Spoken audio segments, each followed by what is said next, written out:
Rightio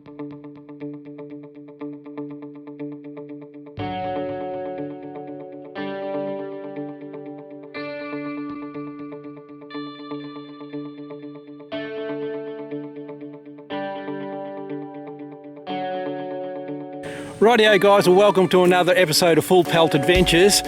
I'm out here with a friend of mine, Dallas, and he's got a Harley Davidson motorcycle, so we're going to have a look at that.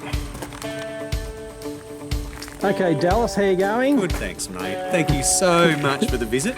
Yeah. It's great to see you. Yeah. Coronavirus, the novel coronavirus, it's kept us apart for way too long. Been following you desperately on your Full Pelt Adventures. Thanks, but, mate. you know, we talked about this monster when I worked with you many years ago, and it's your first opportunity to come and take it for a bit of a squirt. So fire away, mate. Anything you want to know, ask me. No, looking forward to it. Now, like as Dallas said, this has been a bit of a labour of love for him over the last few years, and it's got a little bit of an Evel Knievel connection, this bike. What led you to this bike to start with? Well, when I was living and working in Melbourne, as you remember, I was walking down Sydney Road in Coburg, and I was going past Harley Heaven. I don't know if the shop is still the same, but they had the main shop and then a second small shop next door where the owner used to display his own bikes from his personal collection. He had an original XR883 in there. I thought, oh, geez, I'd like to own one of them, but I'm never going to while my arsehole points to the ground. Yep. So I shelved that, and I thought I couldn't stop thinking about that XR750, but I wanted something that was road rideable. So I did a bit of research, and I found Phil Little Racing in the States, who makes the body kits. Yep. And gives lots of advice about building this type of bike. There's a large fraternity in the States now called Hooligan Racing. They do them up, old Sportsters, larger rear wheel, longer shocks, 2-into-1s or 2-into-2s. I've used the super traps on this. And then they just run around flat tracks and have the time of their life. Very, very different to the original XR. Yep. Gear shift on one side, brake on the other. The XR, obviously, they're on both sides. But I just wanted something that I could go for a bit of a squirt around up here and find a coffee shop somewhere on the weekends. And, you know, I finished up building something that was fairly different, I suppose.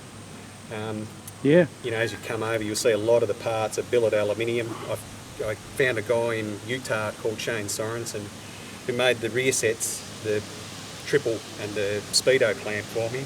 Yep. And I contacted Chop Rods in LA and found these ISR controls which just tidy the front of the bike up from the old original controls immensely.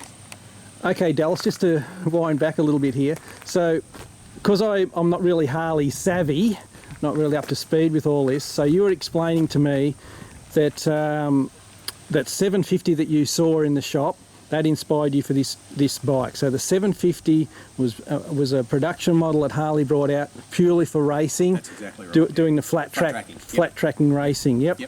So you know, the most famous customer, of course, was Mr. Evel Knievel. I know a dear friend of yours. Yeah. And he had the version in stars and stripes, white with stars and stripes. So it only came in two colours, orange or stars and stripes. Yep. So Evel had one of the real deals and jumped that many times, and obviously a very, very serious flat tracker in the States, and was developed to compete directly with the British stuff at the time. So late 60s, early 70s, and became a very, very successful bike for them. So yeah, I couldn't go the stars and stripes. I had to stick with the orange, and Phil Little, when he makes the tanks, although the profile is very, very similar, it's a slightly wider tank. It's called a Kel Rayburn, and it holds a little bit more fuel. So it's more like the XR1200 that they marketed in the late 90s, early 2000s. Okay, Dallas, we'll just talk about the mods that you've done to this bike. So let's start up on the handlebars, I suppose. Yep. Yeah. Let's go. The forward controls are their ISR. They're a Swedish company. You can now buy directly from, which previously you hadn't. So I bought them through LA, a shop in LA called Chop Rods, and they're just a beautiful billet aluminium control with the switchgear micro switches behind them, and it's wired up with a Moto Gadget M button and into a Moto Gadget V2 unit under the seat. So the wiring is nice and tidy, no reggies, no relays, everything in one box. GPS Speedo from Legendary Cycles, which has been incredibly accurate. Just hang before we go there. So this is ISR. Oh yeah, so I'm just looking at the master cylinder there. Look at that, it's this pretty smick looking thing in there. Or you've got is you got your throttle cable. your main throttle cable here, and your Brake brake line. going down through there. Yeah. Yep. And wiring through the pressure switch, just through the bars, Oh, yep, yep. and little micro buttons in the clamp and through the bars as well. Oh, yeah, so there's... I've got that. Yep. So horn and indicator. Horn indicator that side and indicator and high beam on the other. I'll just go over the other side quickly. Yep, there's the other side. And these mirrors, do they fold easily? They fold very easily. Yeah. And you can have a play with them. Oh, you do it. Well, they move around quite well. Hang on. Oh, yep, yep. They're a British-made mirror Yep. through Revival Cycles in Austin, in Texas. I picked these up. They've been great to deal with over a lot of parts, and on the other bike that I'm building, they've given me a bit of gear as well for that. Okay, let's talk about the Speedo now. So, what brand is this? Yeah, it's Legendary Motorcycles. Oh, They're an yep. American company. They do a lot of Norton reproduction stuff, so it's a Norton face fundamentally, but fully GPS. It's been incredibly accurate. It acquires its signal in no time at all.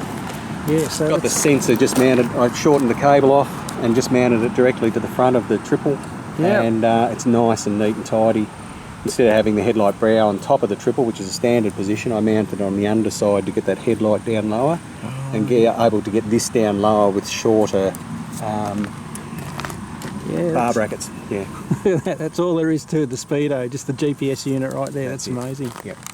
Okay, so you were saying it's got high beam indicator, left and right indicators in the oh lamp. yeah, and so the only you can see the indicator lights there and Yeah, there, and that's yeah. high beam up the top. That's right. Yep. Yeah. The only other idiot lights I needed then were neutral and oil pressure, Oh yep. which we sunk into the bar clamp. Okay, yep. And that's just purely your speed. That's all you get That's there. it. And Only speed. what's that? Doing Reset. Reset. Yep. Yep. Why don't you just tell us about the headlight here? Yeah, so the headlight, I flipped it from standard basically. Normally the headlight brow sits on top of the triple. I've mounted it on the underside to get everything down just to reduce this height here, which gives it's quite a comfortable position. I call the handlebars in this position the Jesus position. Yep. Makes you feel like you're out with full pelt adventures with Pete on a road somewhere, not on a track. So the fork brace, Phil Little makes them, and it was the perfect option for mounting that. It's an original Sportster mudguard, or the original one that was on the bike, just with the side brackets off. So I could miss them. Oh, and the Speedo drive obviously has been omitted, just a spacer on this side, and keeps the front really tidy. No extra cable for Speedo. Yep. Standard hub, standard brake. Yep. Avon Road Rider tyres. Oh yeah. Okay. So they're what are they? Oh yeah. They're 19s. Yep. So 19-inch Avon Road Rider Mark II. He's running on there. Okay, Dallas, let's work along the right-hand side of the bike here. What have we done here? One of the things that I was really interested in with this model, and why I chose the 88 or 89, this is the 89, this is the last of the 4-speeds and CV carb. So got rid of the old air cleaner, obviously. Stage 2 R&S Big Sucker, breathes quite nicely. Kit through the CV carby. It's been jetted up a little. The car top end's been rebuilt. The bike rides quite nicely. Super trap pipes. Yeah, hang on. Yep, yep, go on, keep going. Super trap pipes. The rear set's made by Shane over in the States, Chainsicle. And anyone who's familiar with this Sportster, that's normally the fixing point for the foot peg. So it's pretty hot in here. Yeah, hot. You get a lot of heat generated from these pipes. That's exactly right. So I didn't want to do the Burt Munro and wrap me leg with, some asbestos sheet. So I thought probably the best thing to do was just whack on a set of rear sets. They've been great. Yep. Shane does a great job of them. Standard master cylinder. Yeah, look at just so reversed. this is the brake here. So yeah, you can see that. Yeah. And just with the banjo switch. And rear brake. How often do you use it? But it's a nice riding position. You're not lying back too far, you're sitting up more upright. Yeah. The rear, the big difference to get it back up the position, back into that sort of flatter feel. Yeah. Yep. They're Burley stiletto rear shocks, and they're 15-inch in length, progressive springs, adjustable perch, and they're quite reasonable for me as well. I've got them cranked right up because I'm a bit overweight, but Oh, and it's on the middle setting. we get Pete on there, we might have to crank it down. Yeah. Yep, so the tyre on the back, same deal. The Avon Road Rider, that's right, Road mate, Rider, yeah. But that's one of the things that I would change if I was doing it again. I probably wouldn't go with a 19-inch rear wing, I'd go 18. Yep. Give you much more options on your rear tyre. Yep. I had Mitas on it and chew out a tyre in about 500 Ks.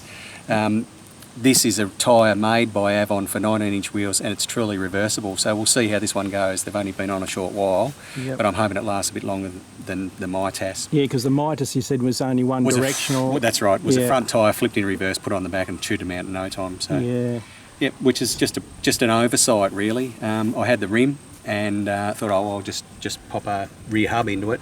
Yep. But wasn't an ideal. And it wasn't until I started using tyres that I realised that it was going to create a problem. Hyde now do a reversible as well. No, I was having a bit of trouble finding them, but the Avons. And so where'd you get those tyres from? You Motorcycle Tyre Warehouse in Queensland. Yeah, you were saying... Yeah, they've been incredibly helpful. They've been helpful with this, and they've been helpful with the other bike that I'm building as well. So the brakes, Dallas? Yeah, standard 89 sports rear brake, just hydraulic rear brake. The brake calipers that were on this were completely destroyed. Yep. And I picked these up. A guy was selling them on eBay. He didn't even know what they were off, and as soon as I saw them, I knew immediately they were right for this model. So they were a really good pickup. Got them here. That's fundamentally how they presented. They took no cleaning up at all. Just kitted them out, obviously, and they're performing fine. Yep. And are they the standard discs? Standard discs. Yep. That is off the shelf, correct for model. And you got the hubs powder coated, did you? Yeah, hubs powder coated orange. Yeah. That was the only thing that was a little bit difficult to source because this originally came with 6-spoke mag wheels. Oh yes. Yep. So as I said, I had the rims, and I just had to find a hub, which I picked up again off eBay, guy in Tasmania, and just laced them up, and here we are. This side of the bike, the only thing that's different is obviously the rear set, and the thing that, you know, I suppose when you go for a blast, mate, to remember is that it's a reverse shift pattern now. Yes, yeah, so normally your front peg would be here, Yep. and your shifter would be out in this direction. So instead of one up, one down, three up, it's a reverse. So it's one up and then three down, one up, three down. Yep. And the way I remember is you're lying down when you want to go quicker, and you're sitting up when you want to get up. So up is coming back through the gears. I'll have to get that in my head. Yeah, we might write that on the back. Yeah. So, now you're telling us about this kill switch. Yeah, kill switch. I had to get a kill switch for the roadworthy. It was just key start, key stop. It's just a universal switch from Smith's, and they said I had to have a kill switch, so I just put a kill switch in here. It's wired up with a Moto Gadget unit, which is just sensational because you can see everything's nice and tidy. Yep. Hopefully it starts. This could be embarrassing. Hang on. So hang on. Yep. So switch on.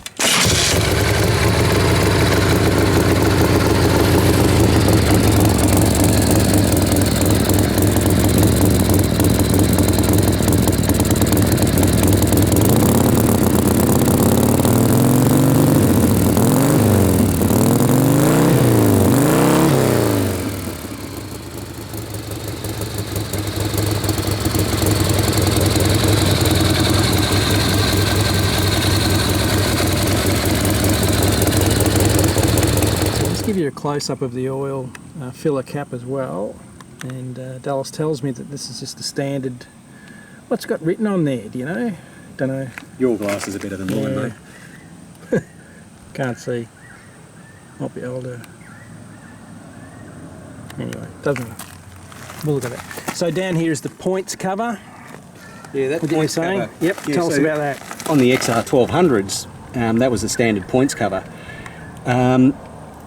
So I picked this one up, and it was sold to me as an OEM, but I have no doubt at all it's a replica. Yep. But certainly looks nice and just a standard points cover. Yeah. And I have got electronic ignition in there, not the standard points. Yep. So now we were just talking about your Rego. So this is Club Rego. Yeah, that's right. Yeah. Dallas has got a little container there with your Rego label in it. Yeah. And yeah, just tell us about the club that you're involved with as far as So Club Rego, it's interesting. It's a bit unique because you don't get a sticker for anything else anymore except club registered vehicles. So you have to display that for your registration. So rather than the old plastic unit that everyone used to bolt to the front for, I found that and roll. I'd put it on a piece of clear plastic, roll it up, slide it inside the glass tube, and stick it on there. Never been picked up. Had a few coppers have a look at it, but no one's ever stopped me for anything that they wanted to challenge me on. The club I belong to is absolutely fantastic. A couple of guys started them. They're based in Shepparton in Victoria, and they've got club members all over the state. But the interesting thing about them is that there's no requirements from the club. So you don't have to go to club sanctioned functions. You don't have to sell the meat tray at the local pub. You don't have to necessarily hang around with blokes that you don't like. So it's a really good arrangement. They're incredibly efficient, and the way they've set it up is my rego, when it's due for renewal, gets sent to them. They sign the book, send it back to me. I go down to Vic Roads, get the sticker inside it, done and dusted. Instead of the rego coming to me sending it to them buggerising around with it, sending it to me, cuts out the middleman. It's really, really good. And they can keep track of their members. They know their members are going to stay on board. For your yearly membership, it's just sensational. And there's no other functions that you have to go to. Yeah. So for anyone looking for club permit or club So they do all vehicles, and they're called Victorian Red Plate Club. Cool.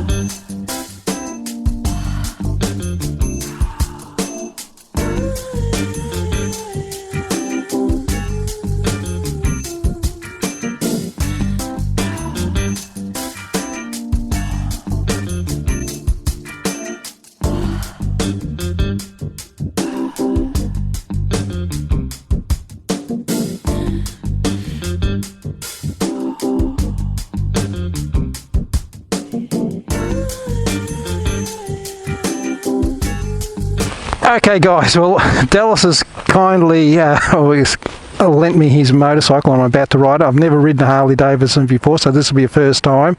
So with the reverse bloody gear selector on this, just give us a briefing, dude. Okay mate, 1 up. Yep. And then you're going to go faster. You want to go down, 3 down. Right. When you're coming up, 3 up, and you'll be back into first. Wow.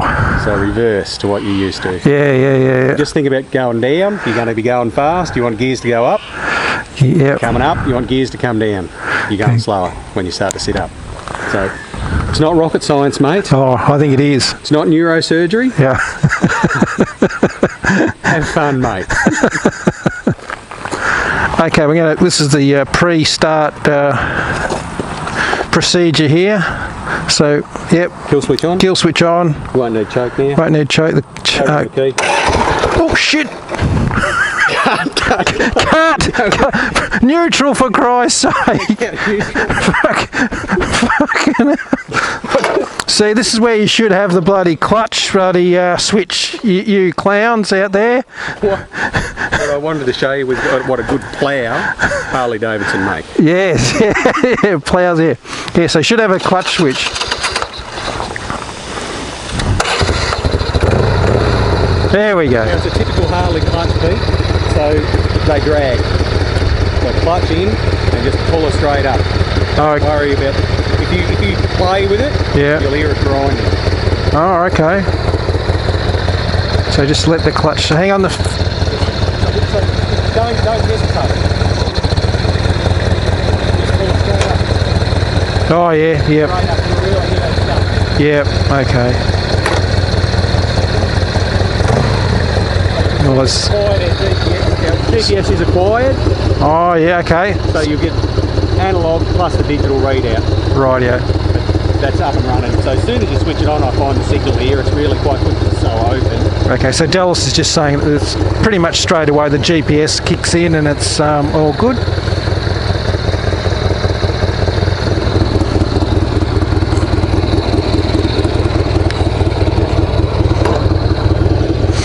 Holy crap, here we go. So, 1 up, 3 down. And just kick it. That's it? Yeah.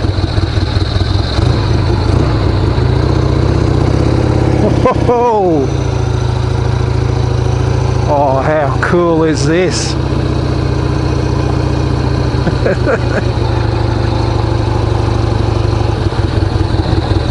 Well, this is my first ride on a Harley, and I'm already loving it. Oh gee, you can already feel the heat off that exhaust pipe.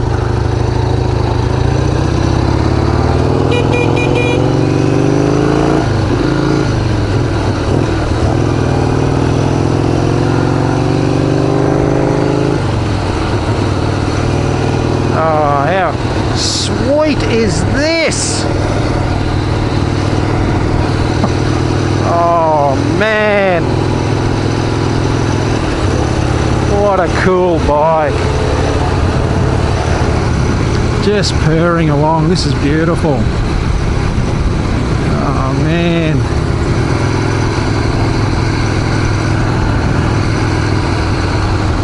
The blinker. Oh yep, you can see that. Here's the bloody brake. Up, up.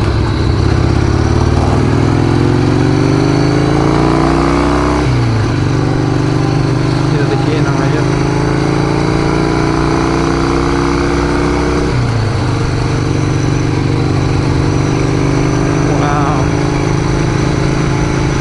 No, I'm a little bit lost for words, guys. It's just a beautiful bike, you know, just a cool bike to ride.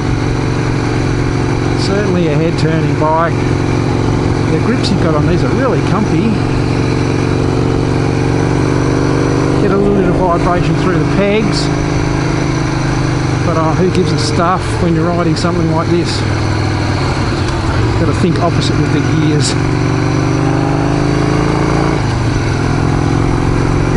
Oh, yeah, it's a good way of thinking about it. Going down, head down. Looking forth. Oh yeah, this should hook along. It's pretty stable. Yeah, very, very nimble. It's probably those skinny tyres. Feel like they've got a lot of pressure in them as well, the tyres. But hey. Oh man, I'll ride this all day.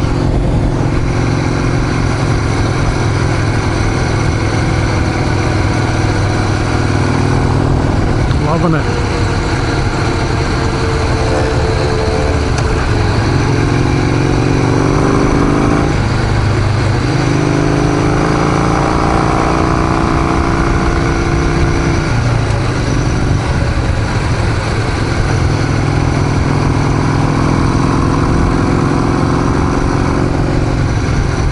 What a fun bike.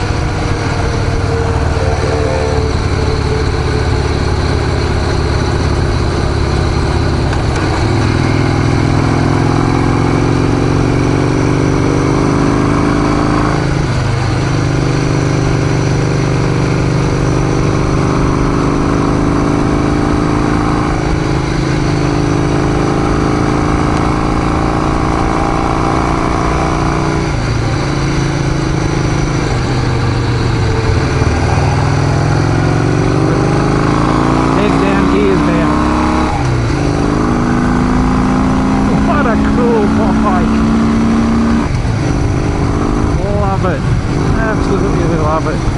Oh man, I'd never get off it. Just puts a smile on your face, this thing.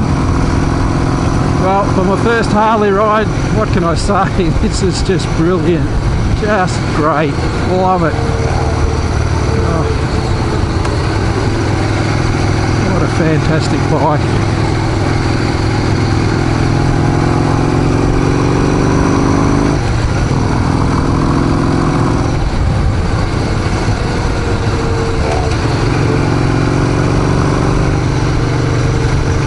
Yeah, I don't know, whoever owns this bike, you're not going to be disappointed.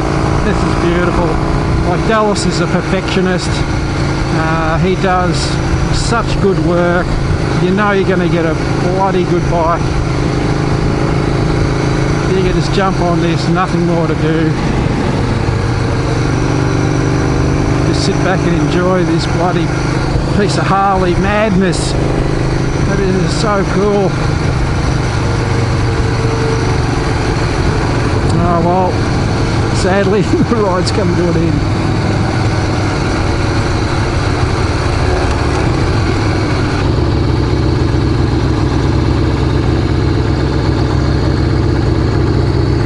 Isn't it? Like they're not fun to ride. It's got an enormous amount of power in it. That's heaps of fun to ride.